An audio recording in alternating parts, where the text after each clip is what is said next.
자, 이제부터는 본격적으로 이 소설 동백아가씨를 토대로 한 오페라로 들어가 보겠습니다. 라트라비아타라는 제목인데요. 이 제목이 무슨 뜻인지부터 살펴보시겠습니다. 네, 트라비아타라는 말은요, 길을 잘못 든 여인이라는 뜻이에요. 앞에 붙어 있는 라라는 말은 이탈리아어에서 여성을 뜻하는 정관사고요. 그리고 관사니까 뭐 특별한 의미는 없는 거고, 트라비아타, 트라라는 말은 어디로 넘어간다 이런 뜻이고요. 위아라는 단어는 이탈리아어에서 길이라는 뜻입니다. 길. 그리고 뒤에 붙어 있는 타는 뭐 보통 이탈리아 이름들을 보시면 여자 이름은 A로 끝나는 이름이 많고요. 남자 이름은 O로 끝나는 일이 많죠. 그래서 예를 들어서 뭐 파울라 하면 이제 여자 이름이고 파울로라고 하면 남자 이름이 되고 그렇습니다. 그래서 여성을 뜻하는 전미사라고 보시면 되겠어요. 그래서 트라비아타는 원래 이 시대 19세기에 여성이 걸어야 할 어떤 정도가 있는데 그 길을 벗어난 탈선한 여자라는 그런 의미입니다. 물론 이 여자의 직업이 코티잔이기 때문에 정상적인 가정에서 뭐 정말 결혼을 해서 아이를 낳고 그런 그 당시 19세기의 여성의 본분에 충실한 그런 여성이 아니라는 그런 의미죠. 알렉상드르 듀마 2세의 원작이고요. 앞에서 말씀드린 대로 이 베르디의 오페라는 1853년에 이탈리아 베네치아에 있는 라페니체라는 극장에서 처음으로 무대에 올랐습니다. 라페니체라는 말은 불사조라는 뜻이고요. 요즘도 아주 베네치아에서 가장 유명한 오페라 극장이죠. 1840년대 파리가 배경이에요. 그런데 53년에 이 오페라가 처음 나왔고요. 조금 전에 원작 소설은 1848년에 나왔다고 말씀을 드렸잖아요. 그러니까 바로 요 시대의 이야기를 하고 있는 거죠. 이 당시 사람들이 살아가고 있던 그 시대, 동시대 이야기를 하고 있는 그런 내용인데 사실 그 당시 사람들에게는 굉장히 쇼킹한 그런 작품이었다는 거예요. 왜냐하면 이 19세기에는 대부분 오페라라는 것이 뭐 이 소재가 뭐 3000년 전, 뭐 신화시대의 이야기라든지, 뭐 고대의 이야기, 아니면 뭐 한 몇백 년 전 이야기, 중세의 이야기나 또 무슨 바로크 시대의 이야기. 그래서 적어도 자기들이 살고 있는 시대로부터 한 100년, 200년은 전에 일어났던 이야기들을 대개 오페라 소재로 다뤘다는 거예요. 근데 여기는 지금 자기들이 살아가면서 하고 있는 일들, 그 상류사회의 남자들이 현재 하고 있는 행위를 소설로 썼고 그것을 연극으로 만들었고 또 그것이 오페라로까지 만들어진 거예요. 오페라 극장에 가는 사람들은 물론 평민들도 많이 갔지만 대체로 상류사회에 사는 사람들이 많았는데 그 사람들이 오페라 극장에 가서 이 작품을 보니까 자기들이 밤에 가서 하고 있는 짓을 보여주고 있는 거예요, 무대에서. 그러니까 얼마나 쇼킹했겠어요. 저기 내가 왜 나와? 이렇게 되는 거죠. 그래서 굉장히 화를 냈다고 합니다. 그래서 어쩔 수 없이 그런 항의 때문에 베르디가 초연 당시에는 이 오페라의 배경을 100년 전으로 돌려놨어요. 그러니까 사실은 원작 소설도 그렇고 바로 그 시대의 이야기를 하고 있는 건데 관객들이, 상류 사회의 관객들이 너무 화를 내니까 아니고요. 100년 전에 일어난 일이에요. 이렇게 해놨지만 아무도 안 믿은 거죠. 예, 그래서 그렇게 돼서 이제 좀 시간이 지난 다음에 다시 원래 시대로 돌아오게 되는데요. 이 오페라의 중요한 특징은 프리마돈나 오페라라는 것입니다. 프리마는 첫 번째라는 뜻이죠. 1등. 그래서 프리마 돈나는 여자라는 뜻이고요. 첫 번째 여자, 1등인 여자라는 말은 이제 오페라에서 주역 가수를 뜻하는 거죠. 오페라나 발레에서 주역을 뜻하는 건데, 그래서 프리마돈나, 바로 이 라트라비아타로 불리는 이 오페라에서는 이제 비올레타라는 이름입니다. 트라비아타는 이름은 아니니까요. 그래서 이 비올레타라는 여주인공이 맡은 역할이 그만큼 중요하다는 거고요. 처음부터 끝까지 정말 이 주인공이 얼마나 설득력 있게 연기를 하느냐, 얼마나 노래를 아름답게 부르느냐에 공연의 성패가 달려있는 뭐 그런 작품이라고 할 수 있겠습니다. 예, 이 오페라의 주요 등장인물을 살펴보시겠는데요. 먼저 비올레타라는 여주인공, 앞에서 말씀드린 대로 파리의 코티잔이고요.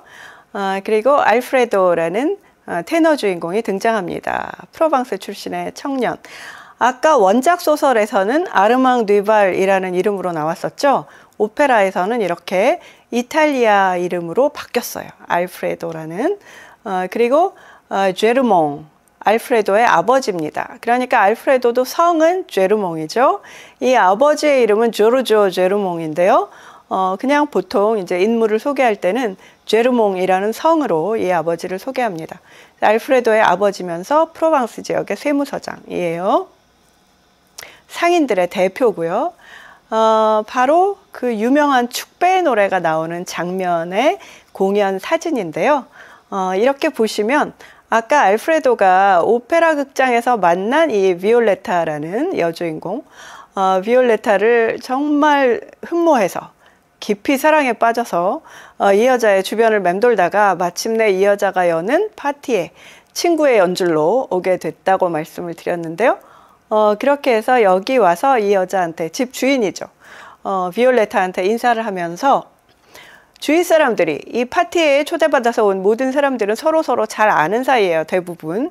그래서 알프레도라는 남자 주인공이 딱 등장하니까 너는 못 보던 앤데 처음 보는 사람이니까 이제 우리한테 자기소개 인사를 좀 해라 하면서 보아하니 뭐 대학생인 것 같고 학교에서 아직 공부하고 있는 그런 젊은이인 것 같은데 시집을 들고 있네 하면서 그러면 멋진 시를 우리한테 하나 낭송해봐 이렇게 얘기합니다. 그래서 그 당시에는 이렇게 파티에 오면 자작시, 자기가 그 자리에서 만든 그런 즉흥 시를 낭독하는 것이 뭐 일종의 관례였고요. 그래서 처음 파티에 온 사람들은 뭐 우리도 뭐 자기소개 이렇게 노래 시키고 뭐 이러잖아요.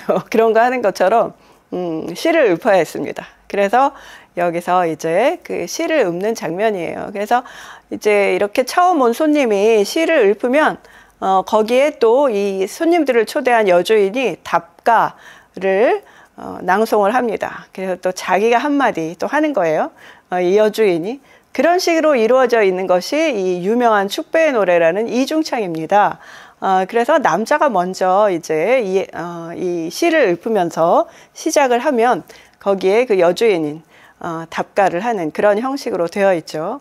그래서 이 축배의 노래의 내용을 보시면은요, 인생을 즐기자라는 얘기예요. 좀 뭐 이렇게 흔한 시로 이야기하자면 노세노세 젊어서 노세 뭐 이런 얘기입니다. 우리 청춘의 피가 뜨겁게 끓어오르는 동안 우리를 취하게 하는 이 와인을 마시고 오늘 밤에 우리 정말 그 쾌락의 끝까지 가봅시다. 뭐 이런 내용이에요. 사실 국가 경축 행사에 부를 노래는 좀 아니죠. 내용을 보시면 상당히 퇴폐적인 가사로 이루어져 있습니다. 그냥 젊을 때 즐기자 이런 얘기예요. 그래서 뭐 어차피 이 파티의 목적이 밤새도록 코가 삐뚤어지도록 마시고 쾌락, 향락을 즐기는 이것이 이 파티의 목적이기 때문에요. 그러니까 그런 노래를 부르는 게 당연하겠죠. 그래서 이것은 보통 우리가 축배의 노래라고 말을 하지만 이탈리아 원어로는 브린디시라고 하는데요. 그 말은 술 권하는 노래, 권주가라는 의미가 더 큽니다. 그래서 이제 서로에게 술을 권하는 뭔가 축하할 일이 있어서 축배를 드는 건 아니고요. 권주가라고 생각하시면 되겠습니다. 바로 그 아버지인데요. 예. 아버지가 이렇게 등장해서 이제 그 두 사람 사이를 갈라놓는 그런 장면의 사진이고요. 1막의 내용, 지금 방금 말씀드린 대로 이제 그 축배의 노래가 이루어지는 그 장면이에요. 그래서 코티잔 비올레타 집에서 열리는 파티에 와서 알프레도와 비올레타가 이때 처음으로 제대로 만나게 되고요. 축배의 노래를 노래하고 그런 다음에 비올레타가 잠깐 어지럽다 하면서 이제 폐결핵 때문에 몸이 안 좋아서 손님들한테 저 무도회장에 가서 춤추고 계세요. 저도 조금 이따 따라갈게요 하면서 잠깐 쉬려고 자기 방으로 들어갑니다. 그래서 이 기회를 놓치지 않고 알프레도가 따라 들어와서 자기가 1년 동안 이 여자를 지켜보면서 얼마나 마음 안타까워했는지, 왜냐하면 몸이 안 좋은데 계속 이렇게 손님들하고 놀고 몸을 혹사시키고 있으니까 당신 이렇게 살다가는 죽는다 그러면서 제발 나하고 함께 시골로 내려가서 공기 좋은 곳에서 요양을 하면서 새로운 삶을 시작하자라고 간곡하게 호소를 하죠. 예, 이때 부르는 노래가 이제 그 사랑 고백이에요. 운디 펠리체라는 그 어느 아름다운 축복받은 날에 당신을 처음 봤고 그때부터 당신이 정말 저의 모든 우주가 되었습니다 하면서 사랑이라는 것은 정말 그 아주 달콤한 떨림, 우주를 진동시키는 그런 힘이지만 그러면서도 또 동시에 마음의 깊은 고통이기도 합니다. 뭐 이런 노래를 하면서 이 여자의 마음을 설득합니다. 그래서 여기서 이제 두 사람이 본격적으로 만나기로 하고 이 남자는 돌아갔는데 비올레타가 혼자 남아서 독백을 해요. 그런데 아무리 생각해도 자기가 이제까지 살아온 삶을 되돌아보면 이렇게 정말 순진하고 착한 청년하고 반듯한 청년하고 결혼해서 그렇게 살 수 있을 것 같지 않거든요. 그 청년의 집안에서 허락을 해줄 리가 없을 거고, 그리고 사회에서 자기가 이미 알려진 그런 이제 성매매를 하는 여성인데 그런 생활을 꿈꾸지만 정말 이런 사랑은 할 수 없을 거라고 생각하고, 아, 나는 그냥 이제까지 살아왔던 대로 향락을 따라서 신나게 살래 하면서 이제 굉장히 어려운 그런 소프라노의 아리아를 노래합니다. 여기서. 그래서 이 부분이 아주 인기 있는 그런 장면이고요. 오늘은 직접 그런 노래를 들려드릴 수는 없는데요. 뭐 저작권 문제나 이런 것으로 해서 직접 음악을 들려드릴 수는 없지만 라트라비아타라고 유튜브에 쳐보시면은요, 특히 축배의 노래라든지 뭐 이렇게 그 어느 아름다운 날에 뭐 이런 아름다운 그런 아주 최고의 아리아들, 뭐 이중창 이런 것들이 유튜브에 많이 올라와 있습니다. 그러니까 쉽게 찾아서 감상하실 수가 있습니다. 네, 이 막으로 가면 이제 두 사람은 정말 그 파리 교회에서 동거를 하기 시작했어요. 그래서 이 여주인공이 자기가 가진 것들을 다 팔아서 이제 시골에 작은 집을 얻어서 그래서 교회에서 그 새로운 삶을 시작합니다. 그러니까 사교계 생활을 청산한 거죠. 이 남자 입장에서는 너무 행복한 거예요. 자기가 그렇게 1년 동안 꿈꿔왔던 삶을 드디어 시작할 수 있게 된 거죠. 그래서 아주 행복한 생활을 하고 있는데 여기서 이제 시골에 계신 프로방스에 계신 아버지가 이 사실을 알게 되십니다. 이제 소문으로 듣게 된 거죠. 그래서 이런 일은 정말 있을 수 없다. 내 아들 정말 성공하라고 우리 집안의 그 사업에 도움이 되도록 정말 훌륭한 변호사를 만들려고 그렇게 이제 파리로 보내놨더니 얘가 이상한 여자에 덫에 걸렸구나 하면서 이 아버지의 입장에서는 뭐 부모님들이 되게 다 그렇지만 자기 아들이 이렇게 열심히 노력을 기울인 건지 모르고 이 여자가 자기 아들을 유혹했다고 생각했겠죠. 예, 그래서 여기 이제 찾아오십니다. 그래서 옛날에는 뭐 요즘에는 이제 이런 일들이 여전히 많이 벌어지고 있는데 뭐 TV 드라마에서도 많이 나오는 것처럼 이제 뭐 남자가 뭐 미국 유학에서 돌아온 본부장, 뭐 실장님, 뭐 이런 드라마 많잖아요. 그렇게 해가지고 이제 여주인공은 진짜 뭐 인턴 사원 이래서 우연히 첫날 출근하다가 사고로 만나가지고 뭐 이렇게 해서 둘이 사랑에 빠지면 우리나라에선 주로 누가 오세요? 회장님, 사모님이 오시죠. 그래서 여기서 이제 회장님 부인이 찾아와서 내 아들하고 헤어져라 이러면서 돈을 주는 뭐 이런 얘기가 많이 나오는데 이 시대에는 그렇게 정말 그 어머니가 긴 여행을 할 수가 없었기 때문에 대개 아버지가 이렇게 두 사람을 갈라놓는 이런 역할을 했다는 것이죠. 그래서 이 아버지가 친히 이 시골집에 이제 찾아오셔서 이 여자를 만납니다. 자기 아들이 없을 때 이 여자를 설득한 거죠. 그래서 처음에는 이 아버지가 굉장히 고압적으로 나가면서 진짜 네가 감히 그런 신분에 내 아들을 유혹하냐 뭐 이런 식으로 이제 화를 내면서 관계를 끊으려고 했는데 이 아버지가 와서 보니 이 여자가 그냥 그런 보통 흔히 이제 그런 성매매를 하는 그런 여자들의 수준이 아닌 거예요. 그래서 보니까 어떤 아주 그 인간적인 고결함을 지니고 있습니다. 이 여성이 그래서 사실 이 아버지는 굉장히 정말 그런 스테레오 타입의 여자일 거라고 생각을 했는데 그런 뻔한 여성이 아니었던 거예요. 그래서 약간 당황을 하게 되죠, 이 아버지가. 그래서 오히려 이제는 이 여성이 가지고 있는 어떤 그런 인간적인 고귀함에 호소합니다. 그래서 사실은 나한테 딸이 있는데 이제 알프레도의 여동생, 당신이 사랑하는 그 남자의 여동생이 좋은 집안에 정혼을 했는데 오빠가 파리에 가서 이렇게 코티잔하고 놀고 있다는 소문이 쫙 퍼져가지고 그 혼사길이 막혔다. 그래서 내 딸이 파혼을 당하게 생겼다. 그러니 제발 좀 물러나 달라라고 읍소를 합니다, 이 아버지가. 그러니까 뭐 그러면 잠깐 떨어져 있다가 다시 만나면 되는 건가요? 이런 식으로 물어보니까 그건 아니다, 영원히 헤어져 달라라고 얘기를 하고, 이 여자가 처음에는 아주 강렬하게 저항합니다, 이 아버지한테. 절대로 전 그럴 수 없어요. 알프레도는 정말, 저는 가족도 없고 친척도 없고 친구도 없고 아무것도 없습니다. 그런데 알프레도가 저에게 그 모든 것이 되어주겠다고 했어요. 더군다나 저는 폐결핵이 심해서 언제 죽을지도 모르는 그런 상황이고 병자고, 그런데 저보고 정말 그 사랑하는 사람하고 헤어지라는 얘기는 죽으라는 말씀입니다 하면서 저항을 하지만, 이 아버지는 정말 노회한 사람이에요. 정말 돈 버는 일로 이 정말 세상사에 닳고 다른 사람이고, 그래서 전술을 바꿉니다, 이 아버지가. 그래서 아가씨가 지금은 이렇게 아름답고 젊으니까 내 아들이 빠져서 정말 정신 못 차리고 있지만 남자들은 마음이 쉽게 변하는 그런 존재들이다. 그러면서 이런 일상이 좀 지루해지고 실증이 나고, 그리고 또 아가씨의 미모가 이제 빛이 발하게 되면 그때 어떤 일이 있을 것인지, 모든 커플들이 그런 식으로 이제 권태기를 겪고 또 사랑의 빛이 바라게 되지만, 그럴 때 이 관계를 유지해 주는 것은 바로 교회에서의 결혼식, 그러니까 하느님 앞에서 결혼해서 엄숙한 그런 선서를 통해서 양쪽 집안이 맺어지는 길 밖에는 없다. 그렇지 않고 이런 식으로 둘이 만나서 사랑한다, 실증나면 끝이다, 이 얘기를 딱 하는 거예요, 이 아버지가.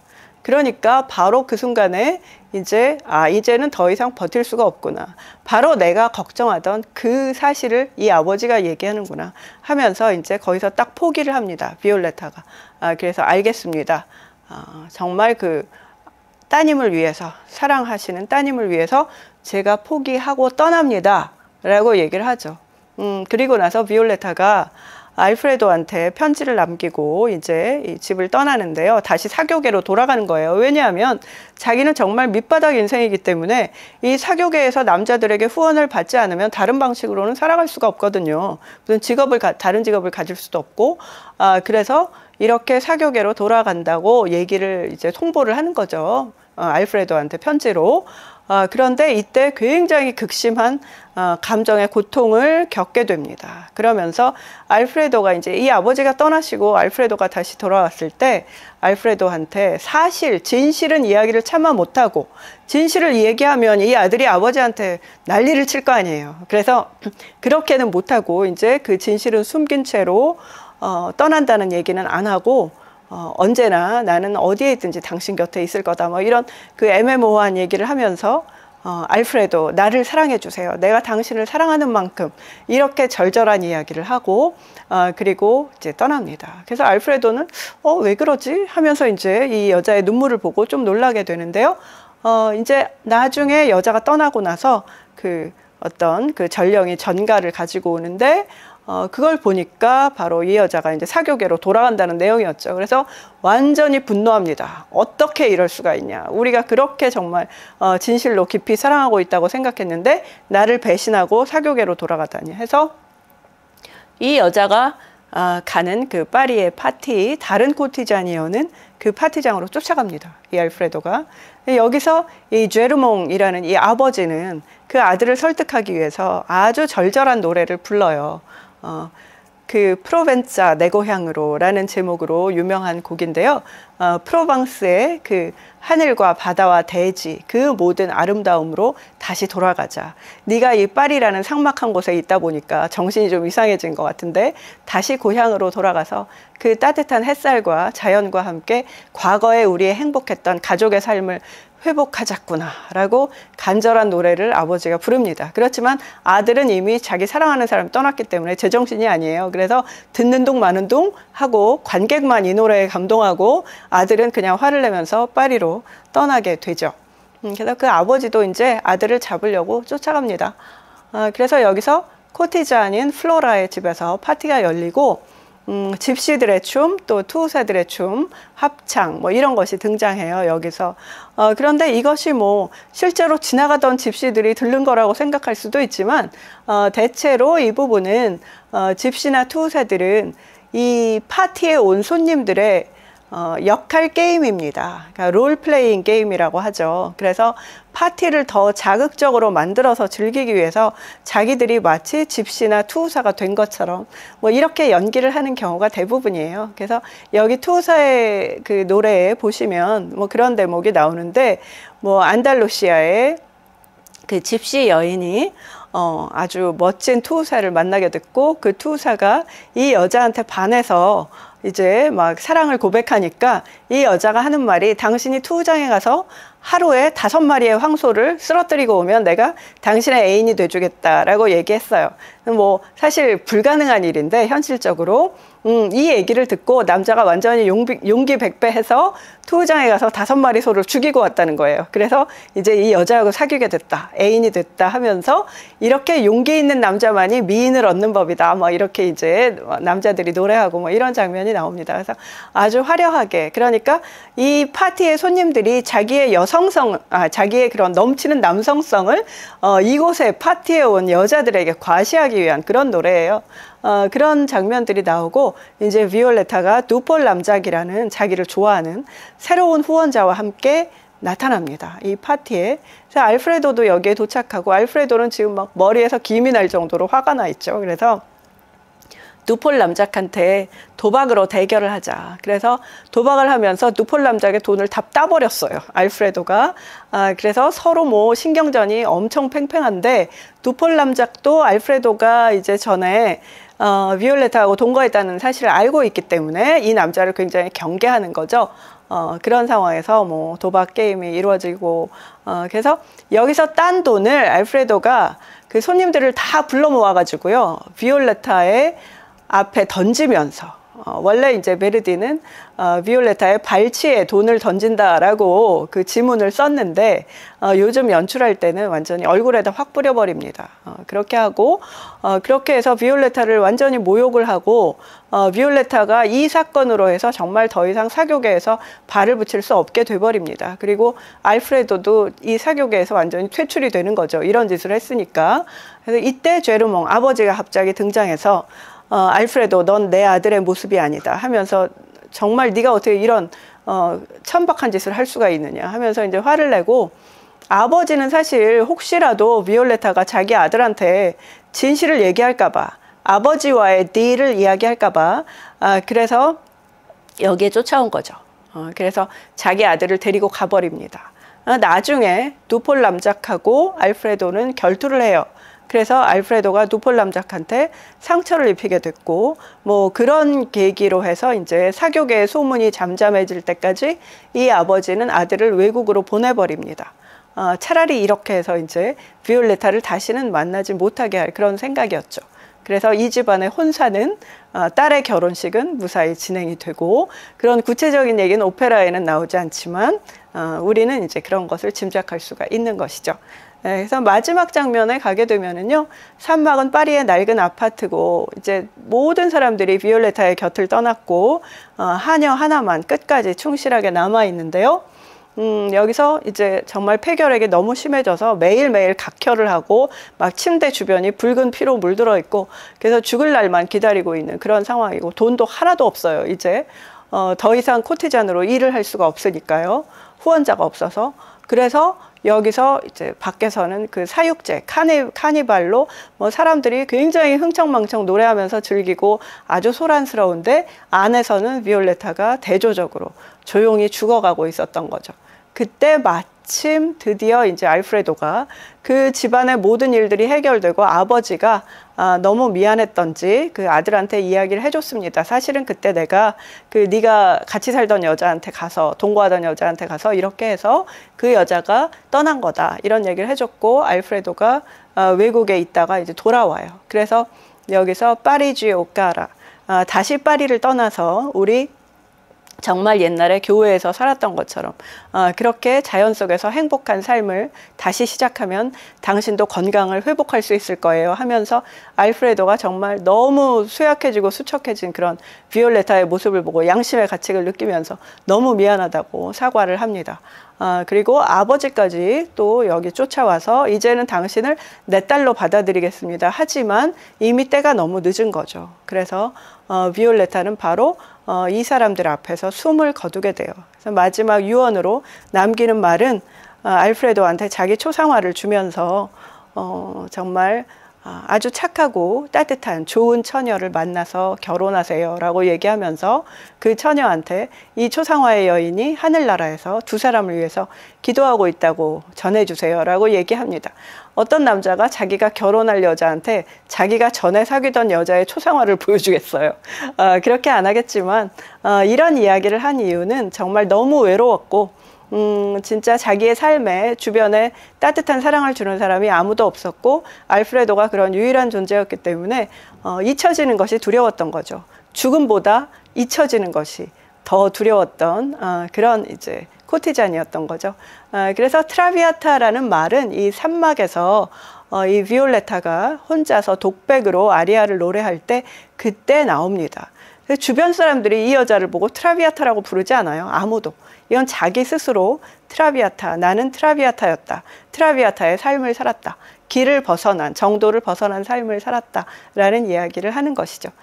그래서 그런 유언을, 저를 기억해 주세요. 라는 유언을 남기고 이제 죽음을 맞이하게 됩니다. 이것이 이제 오페라의 결말이고요.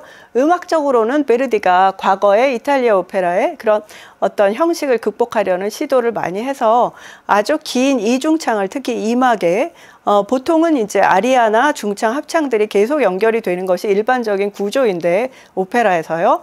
여기는 아주 연극에서 보듯이 그 2막에서 제르몽 아버지가 이 비올레타를 찾아왔을 때 두 사람 사이에 길고 긴 설전이 이어집니다. 그래서 베르디가 이걸 작곡하면서 관객들이 아주 멋진 노래가 나오지 않아서 좀 걱정을 했었는데요.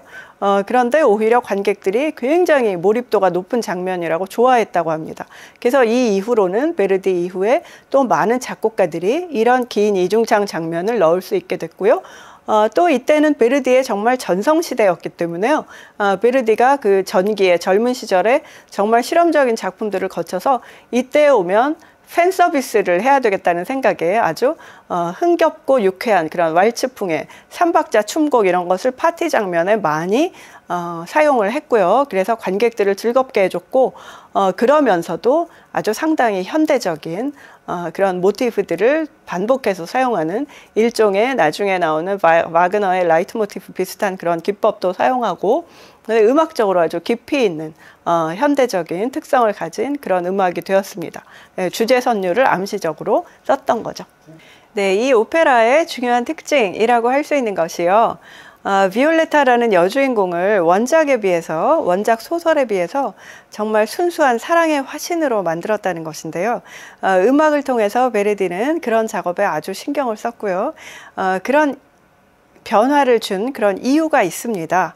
오페라라는 그런 어떤 장르의 특성 때문인데요. 실존 인물이었던 마리 듀플레시스, 아까 초상화에서 보셨던 그 듀플레시스 같은 경우는 정말 굉장히 사치스럽고 아주 허영으로 충만한 그런 여성이었고요. 그래서 자기가 이제 그 후원자로 삼을 그런 남자들을 항상 경제적인 기준으로 저울질했던 그런 좀 통속적인 여성이었다고 해요.